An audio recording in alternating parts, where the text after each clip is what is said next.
ನಾವು ಟ್ಯಾಲಿನ ಓಪನ್ ಮಾಡಿದ್ಮೇಲೆ ಇಲ್ಲಿ ಈ ರೀತಿ ಸ್ಕ್ರೀನ್ ಓಪನ್ ಆಗುತ್ತೆ. ಇಲ್ಲಿ ಫಸ್ಟ್ ಏನು ಮಾಡಬೇಕು ಅಂದರೆ ನಾವು ಕಂಪ್ನಿನ ಕ್ರಿಯೇಟ್ ಮಾಡಬೇಕು. Create company.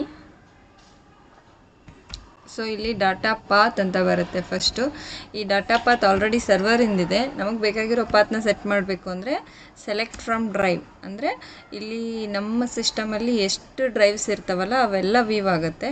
ಇದು ಬೇಡಪ್ಪ ನನಗೆ ಅಂದರೆ ಸ್ಪೆಸಿಫೈ ಪಾತ್ನ ಸೆಲೆಕ್ಟ್ ಮಾಡಬೇಕು. ಸ್ಪೆಸಿಫೈ ಪಾತ್ನ ಸೆಲೆಕ್ಟ್ ಮಾಡಿದರೆ ನಿಮ್ಗೆ ಯಾವ್ದು ಬೇಕಲ್ಲ ಆ ಪಾತ್ ಸೆಲೆಕ್ಟ್ ಆಗುತ್ತೆ. ಸೊ ನಾನಿವಾಗ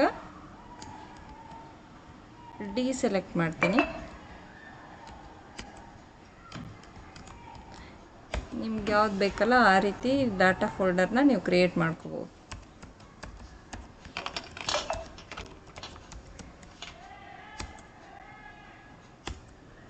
ಸೊ ಇಲ್ಲಿ ಹೆಸರು ಕೊಡೋಣ. ಇವಾಗ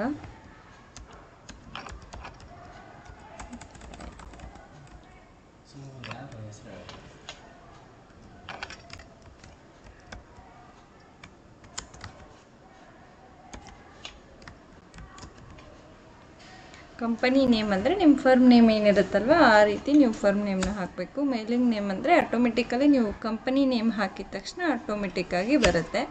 ಸೊ ಅಡ್ರೆಸ್ ಅಂದರೆ ಏನು, ನಿಮ್ಮದು ಲೊಕೇಶನ್ ಎಲ್ಲಿದೆ, ನಿಮ್ಮ ಫರ್ಮ್ ಎಲ್ಲಿ ಬರುತ್ತೆ ಅಂತ ನೀವು ಇಲ್ಲಿ ಕಂಪ್ಲೀಟ್ ಇನ್ಫಾರ್ಮೇಷನ್ ಹಾಕಬೇಕು. ಯಾಕಂದರೆ ನಿಮ್ಮ ಇನ್ವಾಯ್ಸಲ್ಲಿ ನೀವು ಇಲ್ಲಿ ಹಾಕೋ ಅಡ್ರೆಸ್ಸೇ ಅಲ್ಲಿ ಬರುತ್ತೆ. ಹಾಗಾಗಿ ಸೊ ಇಲ್ಲಿ ಕಂಪ್ಲೀಟ್ ಅಡ್ರೆಸ್ನ ಹಾಕಬೇಕು. ನಾನಿವಾಗ ಸಿಂಪಲ್ಲಾಗಿ ಗದಗ ಅಂತ ಮಾತ್ರ ಹಾಕ್ತಾಯಿದ್ದೀನಿ.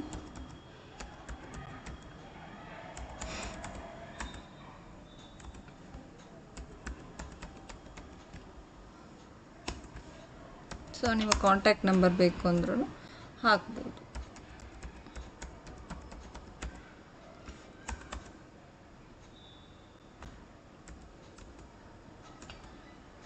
ಸ್ಟೇಟ್ನ ಮೆನ್ಷನ್ ಮಾಡೋಣ. ಇವಾಗ Karnataka. Pin code 52101. Mobile number. So if required ನೀವು ಹಾಕ್ಬೋದು.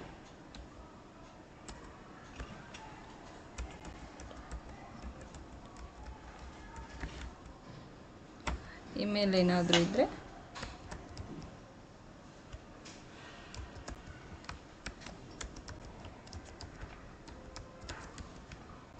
ಇಮೇಲ್ ಐ ಡಿನ ಹಾಕಿ. ವೆಬ್ಸೈಟ್ ಇದ್ದರೆ ಹಾಕ್ಬೋದು. ನೆಕ್ಸ್ಟ್ ಏನಪ್ಪ ಅಂದರೆ financial year beginning from.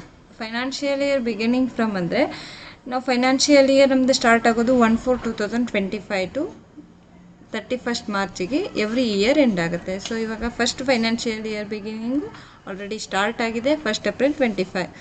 Books beginning from ಅಂದರೆ ನೀವು ಫರ್ಮ್ನ ಯಾವಾಗ ಸ್ಟಾರ್ಟ್ ಮಾಡ್ತೀರಾ ಅಂತ. ಸೊ ಬುಕ್ಸ್ ಬಿಗಿನಿಂಗು ನಮ್ಮದು 1st Aprilಂದನೇ ಸ್ಟಾರ್ಟ್ ಇದೆ. ಸೊ ಹಾಗಾಗಿ ನಾನು ಇದನ್ನು 1st April ಹಾಕಿದ್ದೀನಿ. ಇನ್ ಕೇಸ್ ನಿಮ್ದು ಆಗಸ್ಟ್, ಜೂನ್ ಯಾವುದಾದ್ರೂ ಮಿಡಲ್ ಮಂತಲ್ಲಿ ಏನಾದರೂ ಸ್ಟಾರ್ಟ್ ಆಗಿತ್ತು ಅಂದರೆ ನೀವು ಆ ಡೇಟ್ನ ಅಪ್ಲಿಕೇಬಲ್ ಮಾಡಿದರೆ ಯಾವುದೇ ರೀತಿ ಬಿಫೋರ್ ಎಂಟ್ರೀಸು ನಿಮಗೆ ಹಾಕೋಕ್ಕೆ ಚಾನ್ಸಸ್ ಆಗೋಲ್ಲ. ಸೊ ಇಲ್ಲಿ ಯಾವ ಡೇಟ್ ಹಾಕಿರ್ತಾರಲ್ಲ ಆ ಡೇಟ್ ಆದಮೇಲೆ ನೀವು ಇನ್ವಾಯ್ಸ್ನ ಹಾಕೋಕ್ಕೆ ಬರುತ್ತೆ. ಸೊ ಬೇಸ್ ಕರೆನ್ಸಿ ನಮ್ಮದು ರುಪೀಸ್ ಇದೆ, ರುಪೀಸನ್ನೇ ತೊಗೊಳ್ಳಿ. ಫಾರ್ಮಲ್ ನೇಮ್ ಇಂಡಿಯನ್ ಕರೆನ್ಸಿ ಹಾಕಬೇಕಾಗುತ್ತೆ. Except.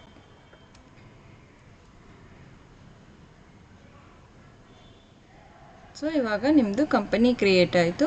So once company create ಆಯಿತು ಅಂದರೆ ಕಂಪನಿ ಕ್ರಿಯೇಟೆಡ್ ಸಕ್ಸಸ್ಫುಲ್ ಅಂತ ಸ್ಕ್ರೀನ್ ಬರುತ್ತೆ. ಇಲ್ಲಿ ಓವರಾಲ್ ನಿಮ್ಮ ಕಂಪನಿಗೆ ಬೇಕಾಗಿರುವಂಥ accounting, inventory, taxation, online access ಆಗಿರ್ಬೋದು, ಪೇರ್ ಆಲ್ ಅದರ್ಸ್, ಈ ಎಲ್ಲ ಫೀಚರ್ಸು ಅವೈಲೇಬಲ್ ಆಗಿರುತ್ತೆ. ನಿಮಗೆ ಯಾವ್ದು ಬೇಕಲ್ಲ ಅದನ್ನು ಮಾತ್ರ ಎನೇಬಲ್ ಮಾಡ್ಕೋಬೇಕು. ನನಗೆ ಬೇಕಾಗಿರೋದು ಇವಾಗ ಫಸ್ಟ್ ಏನಪ್ಪ ಅಂದರೆ ಕಂಪ್ನಿ ಕ್ರಿಯೇಷನ್ ಆದ ತಕ್ಷಣ ನಾನು GSTನ ಎನೇಬಲ್ ಮಾಡ್ತೀನಿ.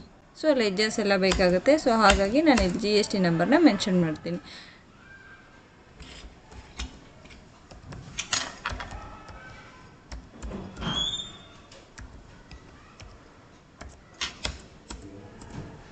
ಸೊ ಇಲ್ಲಿ ಕನೆಕ್ಟ್ GST ಡೀಟೇಲ್ಸ್ ಅಂತ ಆಪ್ಷನ್ ಕೊಟ್ಟಿದ್ದಾರೆ.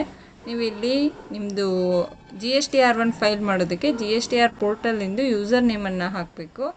ಮೋಡ್ ಆಫ್ ಫೈಲಿಂಗ್ ನೀವು DSC ಮಾಡ್ತೀರಾ ಅಥವಾ EVC ಮಾಡ್ತೀರಾ ಅಂತ ಸೆಲೆಕ್ಟ್ ಮಾಡಿದರೆ ಮಾಡ್ಬೋದು. ನಾನಿವಾಗ ಪ್ರೆಸೆಂಟ್ ನಾಟ್ ಅಪ್ಲಿಕೇಬಲ್ ಕೊಡ್ತೀನಿ. Invoicing applicable. ಸೊ ನಿಮ್ಮದು ಅಬೌವ್ 5 crore ಬಿಸ್ನೆಸ್ ಇತ್ತು ಅಂದಾಗ ನೀವು ಇದನ್ನು ಎಸ್ ಮಾಡಬೇಕು. ನಿಮ್ಮದು ಅಬೌವ್ 5 crore ಇಲ್ಲ, ನಾನು ಇವಾಗ ಸದ್ಯಕ್ಕೆ ನೋ ಮಾಡ್ತಾಯಿದ್ದೀನಿ. E way bill details up to 50,000 cross ಆಯಿತು ಅಂದರೆ ಎವ್ರಿ ಬಿಲ್ ಏನಾಗುತ್ತೆ ಇ-ವೇ ಬಿಲ್ ಜನ್ರೇಟ್ ಆಗುತ್ತೆ. ಸೊ ಇ-ವೇ ಬಿಲ್ನ ಅಪ್ಲಿಕೇಬಲ್ ಕೊಡೋಣ. 1 ಏಪ್ರಿಲ್ ನಿಮ್ಮ ಫೈನಾನ್ಷಿಯಲ್ ಇಯರ್ ಯಾವಾಗ ಸ್ಟಾರ್ಟ್ ಆಗಿರುತ್ತಲ್ವ ಅವಾಗಿಂದನೇ ನಿಮ್ದು ಅಪ್ಲಿಕೇಬಲ್ ಡೇಟ್ ತೊಗೊಳುತ್ತೆ. ಇನ್ ಕೇಸ್ ನಿಮ್ಮ ಮಿಡಲಿಂದ ಹಾಕಬೇಕು ಅಂದ್ರೂ ನೀವು ಇಲ್ಲಿ ಡೇಟ್ನ ಮೆನ್ಷನ್ ಮಾಡ್ಬೋದು. ಸೊ ಇಂಟ್ರೆಸ್ಟ್ ರೇಟೇ ಇರುತ್ತೆ, ಎಸ್ ಅಂತ ಕೊಡಿ. ಎಸ್, ಈ ಸ್ಕ್ರೀನ್ನ ನಾನು ಇವಾಗ ಎಕ್ಸೆಪ್ಟ್ ಮಾಡ್ತೀನಿ. ಎಕ್ಸೆಪ್ಟ್ ಮಾಡೋದಕ್ಕೆ ಸೊ ನೀವು ಎಂಟರ್ ಆದರೂ ಯೂಸ್ ಮಾಡ್ಕೋಬೋದು ಅಥವಾ ಕಂಟ್ರೋಲ್ ಏನಾದರೂ ಯೂಸ್ ಮಾಡ್ಕೋಬೋದು.